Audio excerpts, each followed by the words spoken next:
প্রিয়জন হঠাৎ করে ছেড়ে দিয়ে চলে গেছে, তার সাথে যোগাযোগ পুরোপুরি বন্ধ ছিল। এমন অবস্থাতে তুমি ম্যানিফেস্টেশনের প্রয়োগ করেছো। এইবার সেই মানুষটা যে তোমার ম্যানিফেস্টেশনে সাড়া দিয়েছে, এইবার সে তোমার সেই ম্যানিফেস্টেশনের জন্য ছটফট করছে। কি করে বুঝবে? তোমার কাছে এমন কি কি সিগন্যাল বা সাইন বা লক্ষণ আসবে যার মাধ্যমে তুমি অতি সহজেই এটা বুঝতে পারবে যে তোমার করা ম্যানিফেস্টেশনটা সাকসেসফুল হয়েছে। এইবার সে তোমাকে পাওয়ার জন্য ছটফট করছে আর তোমার কাছে ফিরে আসতে চাইছে। চলো ভিডিওটা পুরো শেয়ার করি তোমাদের সাথে, আর পুরো কি কি লক্ষণ পয়েন্ট সব বুঝিয়ে দিই, তাহলে বুঝতে পেরে যাবে। যদি মনে হয় আজকের ভিডিও ভালো লাগছে, ভিডিওটা দেখার সাথে সাথে ভিডিওটাকে লাইক করো আর এই চ্যানেলটিকে সাবস্ক্রাইব করে আমাকে একটু সাপোর্ট করো। চলো শুরু করা যাক। প্রথম পয়েন্ট এটাই যে তাকে তুমি অল টাইম সব জায়গাতে অনলাইন দেখতে পাবে। সব রকমের সোশ্যাল মিডিয়াতে তুমি সারাদিন তাকে অনলাইন দেখতে পাবে। কেন দেখতে পাবে এবার বলি। যেই মানুষটা তোমাকে ছেড়ে দিয়ে চলে গেছিল, সেই মানুষটা তোমার কাছে তো ডাইরেক্টলি ফিরে আসতে পারবে না বা পারছেও না। তার কোথাও না কোথাও ইগোতে গিয়ে বাঁধবে, তার মনুষ্যত্বে বাঁধবে যে যার সাথে আমি এত খারাপ কাজ করেছি, এত খারাপ কথা বলেছি তাকে, আমি হঠাৎ করে তার পায়ে কি করে ধরি? সম্ভবই না। এর কারণে সেই মানুষটা সারাক্ষণ অনলাইন থাকছে। অনলাইন থেকে সেই মানুষটা নিজের অন্তরের যে কষ্টটা, এটাকে লাঘব করার চেষ্টা করছে, যাতে সে তোমার কাছে মানে ছুটে না চলে আসে, সেই মানুষটা তোমার কাছে ধরা না দিয়ে দেয়। সেই মানুষটা তোমাকে না পাওয়ার যে কষ্টটা, তুমি তো এদিকে ম্যানিফেস্টেশন করছো, তাকে আকৃষ্ট করছো তোমার দিকে, তোমার কাছে টেনে নিয়ে আসছো, কিন্তু সেই মানুষটা আসতে চাচ্ছে না। কারণ কি? সেই মানুষটা ভালো মতন এটা বোঝে যে আমি ওর কাছে চলে গেলেই আমি ছোট হয়ে যাব। আর এদিকে তোমার ক্রিয়া কাজ করতে লেগেছে, ওর মাথা পাগল হয়ে গেছে, ও ছটপট করছে, কিন্তু ও কোনোভাবেই আসছে না।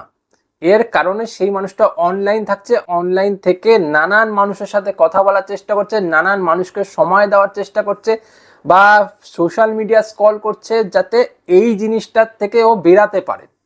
কিন্তু ও নিজেও বুঝতে পারছে যে ও বেরাতে পারবে না। ও বারবার যখন সোশ্যাল মিডিয়া খুলছে, বারবার কিন্তু তোমার প্রোফাইলটাই ও বারবার খুলে ফেলছে আর তোমাকে বারবার দেখতে থাকছে। আর ও যত দেখছে তত ওর ক্রেভিং বাড়ছে, আর ওর সেই ক্রেভিংটাই কিন্তু তোমার কাছে আসছে লক্ষণ হিসাবে। আর এই লক্ষণটাই কিন্তু তুমি তখন টের পাচ্ছ বা তুমি দেখতে পাচ্ছ। বুঝতে পারলে যে ওকে সোশ্যাল মিডিয়াতে প্রত্যেকটা সময় অনলাইন দেখতে পাচ্ছ। বুঝতে পারলে? সেকেন্ড পয়েন্ট এটাই যে তোমার মনের ভেতরে হঠাৎ করেই খুব চাপা কষ্ট, দুঃখ, বেদনা, আর্তনাদ ফুটে উঠছে।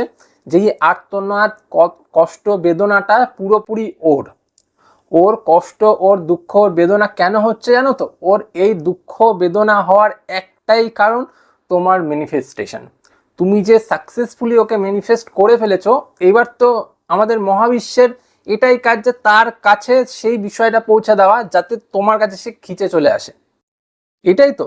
আর সেটা কিন্তু পুরোপুরি ফলপ্রদ হচ্ছে। আর যেহেতু সেটা ফলপ্রদ হচ্ছে, সেহেতু কিন্তু সেই মানুষটা তোমাকে ছাড়া থাকতে পারছে না। আর যেহেতু থাকতে পারছে না, তাই তোমাকে নিয়ে তার মনের ভেতরে একটা চাপা কষ্ট, দুঃখ, বেদনা কাজ করছে। ও জানে যে ও অন্য কাছে গেছে, ও জানে যে ওই মানুষটা ভালো নয়, ওই মানুষটার কাছে থেকে ও খুশি নেই, ও দুঃখে রয়েছে, ও কষ্টে রয়েছে, ও বেদনাতে রয়েছে। সেটাই কিন্তু তোমার কাছে আসছে, কারণ অ্যাজ এ রেজাল্ট সেই এনার্জিটা তোমার কাছে আসবেই। আর যেহেতু সেই এনার্জিটা তোমার কাছে আসার কথা, সেটা আসছে, আর তোমার মনের ভেতরেও কিন্তু সেই চাপা দুঃখ কষ্ট অনুভূত হচ্ছে। থার্ড পয়েন্ট, দেখবে এটা খেয়াল করে যে ও সোশ্যাল মিডিয়াতে এটা দেখানোর চেষ্টা করছে ও ভীষণ খুশি আছে, ও খুব সাকসেসফুল, ও খুব শান্তিতে আছে। কারো না কারোর সাথে দেখবে হাত ধরে দাঁড়িয়ে আছে অপোজিট জেন্ডারের, কারো না কারোর সাথে দেখবে ফটো তুলছে, কারো কারোর সাথে ঘুরতে যাচ্ছে। এগুলো কে?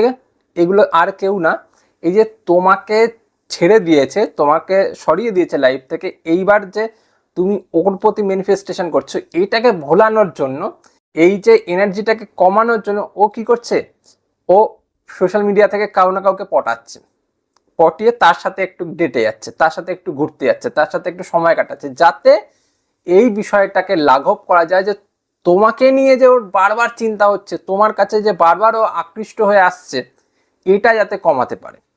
আর এটা কমানোর জন্যই এটা দেখানোর চেষ্টা করছে আমি খুশি আছি, আমি হ্যাপি আছি, আমি ভালো আছি, আমি অনেক সাকসেসফুল রয়েছি, আর আমি তোমাকে ছেড়ে দেওয়ার পর থেকে অনেক খুশি হ্যাপি থাকতে চেষ্টা করছি। কারণ ওর ভেতরকার ইগো কাজ করছে, আমি যাব না, আমি ওর কাছে ধরা দেব না, আমি ওর কাছে ক্ষমা চাইবো না, আমি ওর কাছে ফিরে যাব না, ওকে আসতে হবে। এবার তুমি এদিক থেকে টানাটানি করছো, এবার ও তো সেখান থেকেও সামলাতে পারছে না, এবার ওকে তো কোনো না কোনোভাবে নিজেকে লাঘব দিতে হবে, নিজেকে আটকাতে হবে। তার জন্য ও কোনো না কোনো মানুষের বন্দোবস্ত করছে, আর সেখান থেকে সে সেই বিষয়টাকে টানার চেষ্টা করছে যাতে তোমার বিষয়টা তার মন থেকে দূরে থাকুক। বুঝতে পারলে? লাস্ট পয়েন্ট, স্বপ্ন আসা। স্বপ্ন তোমার আসবেই যখন সেই মানুষটা ম্যানিফেস্টেশনে সাড়া দেবে। এবার স্বপ্ন কেমন আসবে? স্বপ্নতেই তো মানুষ হচ্ছে সব থেকে বেশি ধরা দেয়, কারণ সে যতই দেখাক, সে বাইরে যতই এটা প্রিটেন্ড করার চেষ্টা করুক, আমি ভালো আছি, আমি খুশি আছি, আমি তোমাকে ছাড়া অনেক শান্তিতে আছি, কিন্তু ও যখন ঘুমোতে যাবে শোয়ার সময়, তখন কিন্তু ওর মন এটাকে সাই দেবে না। সেই মনটা কিন্তু ওকে সেই অনুভবটা করাবে যে সেই কষ্টটা, সেই দুঃখটা, সেই অশান্তিটা, সেই বেদনাটা। কারণ ও তোমার সাথে থাকার সময় সেই ভালো থাকাটা অনুভব করেছে, এখন সেটা কিন্তু সে অনুভব করতে পারছে না, এখন কিন্তু তার দুঃখটাই অনুভব হচ্ছে, এখন কিন্তু বেদনাটাই অনুভব হচ্ছে। আর রাত্রেবেলা যখন সেটা অনুভব হয়, তখন কিন্তু সেটা অনেক কষ্ট দেওয়ায়, তখন সে অজান্তেই বলে ফেলেছে আমি ভুল করে ফেলেছি, আমি দুঃখ দিয়ে ফেলেছি, আমি কষ্ট দিয়ে ফেলেছি, আমি কি করে ওর কাছে ফিরে যাব, কি করে আমি আবার সেই মানুষটাকে ঠিক করব, এটা সে বারবার বলছে। আর বলার পর সে ঘুমিয়ে যাচ্ছে, যখনই ঘুমাচ্ছে তার সাবকনসিয়াস থেকে তোমার সাবকনসিয়াসে আসছে, আসলেই তোমার কাছে স্বপ্ন আসবে। আর যখনই স্বপ্ন আসবে তুমি সেটা দেখতে পাবে যে ও তোমার কাছে ক্ষমা চাইতে চাইছে, ও তোমার কাছে বেদনা করছে, কষ্ট পাচ্ছে বা দুঃখ পাচ্ছে। বুঝতে পারলে? এই হচ্ছে মেইন ব্যাপারটা। যখন দেখবে তোমার ম্যানিফেস্টেশন সাকসেসফুল হয়ে গেছে, সেই মানুষটা কষ্ট পাচ্ছে, দুঃখ পাচ্ছে, তোমার জন্য ছটপট করছে, কি করে বুঝতে পারবে? এইভাবে বুঝতে পারবে তুমি। ঠিক আছে? তো লক্ষণগুলো মিলিয়ে দেখো, মিলিয়ে দেখলে তুমি পুরোপুরি ক্লিয়ার করতে পারো ব্যাপারটা। তো আজ এ পর্যন্তই। যদি মনে হয় আজকের ভিডিওটা দেখে তোমাদের ভালো লাগলো, তাহলে ভিডিওটা দেখার সাথে সাথে লাইক করো, আর এই চ্যানেলটা সাবস্ক্রাইব করে আমার সাথে থেকো। চলি আজ, পরে দেখা হবে অন্য কোনো ভিডিওতে। টাটা।